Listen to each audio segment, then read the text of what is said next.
ज्ञान हमेशा व्यक्ति को प्रसन्न रखता है और अज्ञानता व्यक्ति के दुखों का कारण बन जाती है। सही ज्ञान न होने के कारण उस लकड़हारे को भी बहुत दुख हुआ, लेकिन तब तक समय उसके हाथों से रेत की तरह फिसल चुका था। बुद्ध ने शिष्यों को एक लकड़हारे की कथा सुनाते हुए कहा, एक दिन एक राजा जंगल में आखेट के लिए गया तो मार्ग भूल गया। देर हो गई, भूख और प्यास से व्याकुल होने लगा। तभी देखा कि जंगल में एक लकड़हारा लकड़ियां काट रहा है। बहुत से पेड़ कट चुके हैं, थोड़े से बाकी है। उन्हीं में से एक पेड़ की शाखाओं के नीचे गिर रहा था। राजा ने उसके पास जाकर कहा, भाई, मैं बहुत भूखा हूँ, बहुत प्यास लगी है, तुम्हारे पास खाने को कुछ है क्या? लकड़हारे ने कहा, हे, आओ बैठो। दूर उधर एक बावड़ी है, मैं वहां से पानी लाता हूँ। तुम यह रोटी खाओ। और पोटली से निकालकर एक मोटी सी रोटी उसने राजा के सामने रख दी। थोड़ा सा शाक भी था। राजा ने उसको खाया, लकड़हारे का लाया हुआ पानी पिया, शांत होकर कहा, मैं अमुक स्थान का राजा हूँ, मार्ग भूल गया हूँ। लकड़हारे ने मार्ग बता दिया। राजा ने कहा, कष्ट के समय तुमने मेरी सहायता की। यदि तुमको कभी आवश्यकता पड़े तो मेरे पास आ जाना, मैं तुम्हारी अवश्य सहायता करूंगा। कुछ दिन व्यतीत हो गए। धीरे धीरे वन में सभी वृक्ष समाप्त हो गए। लकड़हारा लकड़ी काटकर इनके कोयले बनाकर बेचता। तब वह अपनी जीविका चलाए तो कैसे? वह बहुत दुखी हो गया। दुखी चित्त से राजा के पास पहुंचा। सेवकों ने राजा को सूचना दी कि लकड़हारा आपके पास मिलने आया है। राजा को स्मरण आया कि हाँ, उसने एक लकड़हारे को सहायता देने का वचन किया था। एक दिन उसने मेरे प्राण बचाए थे। बोला, उसको मेरे समीप लाओ। सेवक लकड़हारे को राजा के सामने ले आए। राजा ने पूछा, क्या भाई लकड़हारे, क्या बात है, उदास क्यों हो? लकड़हारे ने उत्तर दिया, महाराज, जिस वन में से लकड़ियां काटता था वह समाप्त हो गया। अब जीविका का मेरे पास कोई साधन नहीं है। आपकी शरण में आया हूँ कि कोई वन मिले तो मैं भूखा मरने से बच जाऊं। राजा ने कहा, तुम्हारी समस्या का समाधान अवश्य ही होगा। उसने चले जाने के पश्चात अपने मंत्रियों को बुलाकर परामर्श किया कि इस लकड़हारे को क्या दिया जाए।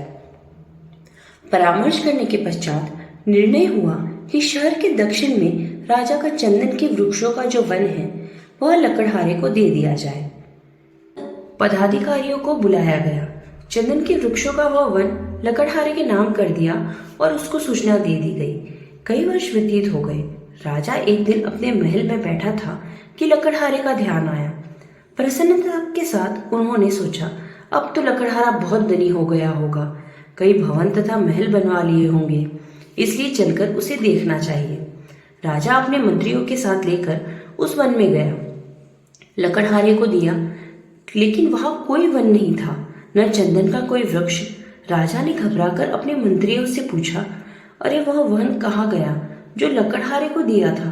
किसी और स्थान पर होगा, तुम मुझे अन्य स्थान पर ले आए हो। मंत्रियों ने चारों ओर देखा, कागजों की ओर छानबीन करके बोले, महाराज, वह जंगल तो इसी स्थान पर था। राजा ने कहा, फिर वह कहाँ गया? खोज करने पर कुछ दूरी पर चंदन के वृक्ष दिखाई दिए। उनके बीच में बैठा हुआ लकड़हारा भी दिखाई दिया, निराश, उदास, विचार मग्न। राजा ने उसके पास जाकर पूछा, अरे, तू चिंता में क्यों है? लकड़हारे ने प्रणाम करके कहा, अन्नदाता, आपकी कृपा से इतने वर्ष तो कट गए, अब ये कुछ पेड़ रह गए हैं, थोड़े दिनों में ये भी समाप्त हो जाएंगे। सोचता हूँ इसके पश्चात क्या करूँगा। राजा ने आश्चर्यपूर्वक कहा, वृक्ष तो थोड़े से रह गए हैं, शेष वृक्षों का क्या किया? लकड़हारा बोला, नित्य लकड़ी काटता हूँ, कोयला बनाता हूँ और बाजार में जाकर बेच देता हूँ। राजा ने दुख के साथ कहा, अरे भाग्यहीन, यह तुमने क्या किया? यह चंदन की लकड़ी थी, जलाकर कोयला क्यों बना दिया? लकड़हारा बोला, चंदन की लकड़ी क्या होती है? राजा बोला, अच्छा होता यदि तू जानता। अभी 2-3 हाथ लकड़ी काट लो और इसको बाजार में ले जाओ। हाँ, कोयला न बनाना इसका। लकड़हारे ने वैसा ही किया। एक दुकानदार ने देखा, लकड़ी तो असली चंदन की है और लकड़हारा है गवार। बोला, क्या लेगा इसका? लकड़हारे ने पूछा, तुम क्या दोगे? दुकानदार ने कहा, 1 रुपया। लकड़हारा आश्चर्य में चिल्लाकर बोला, क्या 1 रुपया? उसका तात्पर्य था कि इस छोटी सी लकड़ी का 1 रुपया। दुकानदार समझ गया कि यह जानता है, बोला, 2 रुपये। लकड़हारा और आश्चर्य से चिल्लाकर बोला, 2 रुपये? दुकानदार ने घबरा कर कहा, अच्छा 4 रुपये। लकड़हारा चिल्लाया, अच्छा 4? कुछ ही दूरी पर एक दुकानदार खड़ा था। उसने देखा कि पहला दुकानदार एक मूल्यवान वस्तु को कौड़ियों के भाव खरीद रहा है। उसे पुकार कर कहा, अरे इधर आ, मैं 10 रुपये दूंगा। लकड़हारे ने जब 10 का नाम सुना तो सिर पकड़कर बैठ गया, चिल्ला उठा, दहाड़े मारकर रोने लगा। अब उसे ज्ञात हुआ कि जिस लकड़ी को वह कोयला बनाकर बेचता रहा कितनी मूल्यवान थी और कितनी बड़ी संपत्ति का उसने विनाश कर दिया। उस लकड़हारे की मूर्खता पर आपको करुणा आती है, किंतु सुनो मेरे शिष्यों, हम स्वयं भी उस लकड़हारे की भांति है। राजाओं के राज उस परमात्मा ने न जाने किस बात से प्रसन्न होकर सांसों का यह चंदन से पूर्ण वन हमें दिया था। हमने वासना, घृणा, पाप की अग्नि से जलकर इसे भस्म कर दिया। कितनी मूल्यवान है ये सांस, यह हमने समझा ही नहीं। सांसों का यह चंदन वृक्षों से परिपूर्ण वन, जिसे हमने काम, क्रोध, लोभ, मोह और अहंकार की आग में जलाकर कोयला बना दिया। परंतु जो होना था सो हो गया। अब तो चंदन के जो थोड़े से वृक्ष, थोड़े से वर्ष रह गए हैं, इस जीवन के शायद थोड़े महीने, आओ इन्हीं का उचित उपयोग करें। यत्न करें कि तुम्हारा लोक और परलोक